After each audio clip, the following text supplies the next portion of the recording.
We're going to have a conversation about an artwork by Jeremy Deller.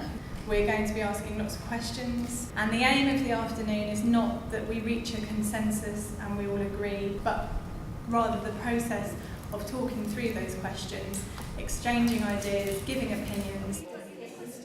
Any first impressions, things that struck you straight away about it? I like the fact that the still band wasn't just anonymous, it wasn't just the soundtrack, but you were actually seeing the people, the faces, the setup of the band, and actually when it finished, that's your lasting image, was them standing there finished. The one thing that came through to me with the whole film is that he's expressing power, and that also comes from the Lord Mayor's show. The birds at the front, because they're very powerful, and the claw, and crushing the rovers, and so the institutions are part of that power as well. And who has the ultimate power is the artist. Yeah, exactly. And the birds were either in a sanctuary or fettered. They had freedom for that moment in the film, but you could see those restraints, and you knew that they were going to be pulled back and restrained. And I thought that was an overall comment about where we are, you know, as a society. I want to challenge this idea about the artist having ultimate power. We live in a reasonably democratic context. So are we abdicating our power? Are we saying the artist has more power than we do? I don't think so. He's making something, we're choosing to look at it. We're choosing to think about it. We're giving him an incredible gift of our time and energy and thought.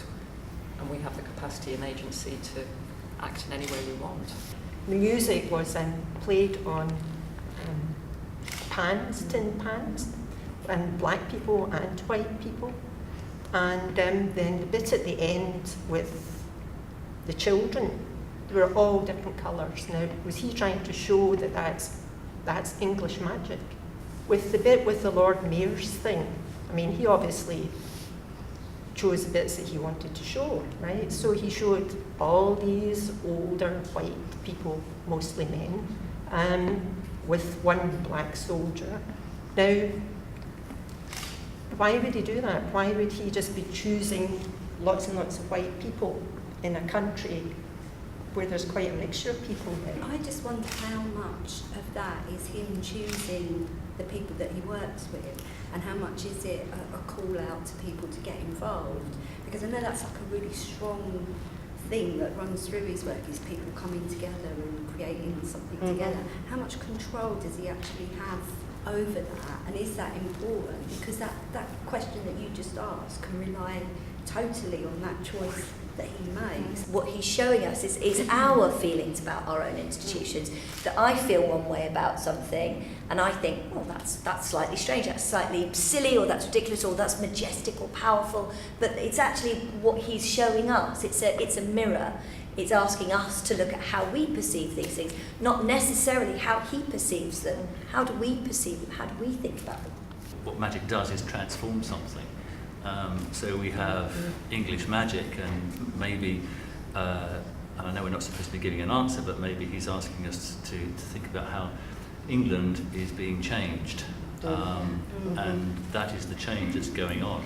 I think it's very hard to ascertain what he was trying to say by putting that together, and I sort of think that's a little bit sinister in a way, but I find the mirror quite sinister because I can't see him placing himself in it.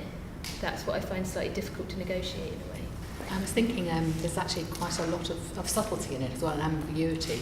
There was some sort of pure celebrationary ideas and the idea of fun. I mean, certainly with the Stonehenge project and that great fun and people, sort of children and people really, really enjoying themselves. But also to me there's actually quite a lot of sadness in it too. So it was something about what have we actually lost. So, you know, the great British landscape, yes, the birds that aren't free, you could interpret in different ways. I think it's allowing for that. It'd be quite nice to think that he isn't necessarily imposing any kind of view or intention on us, but giving us an opportunity to make our own. So I know that some people probably do feel more comfortable having something to realise and sort of say, well, yeah, this is what he meant, this was his intention, and and make it so that they feel like they've understood something. But also I think it's quite nice for that not to be the case, and for people to, every single individual, to have seen something completely different.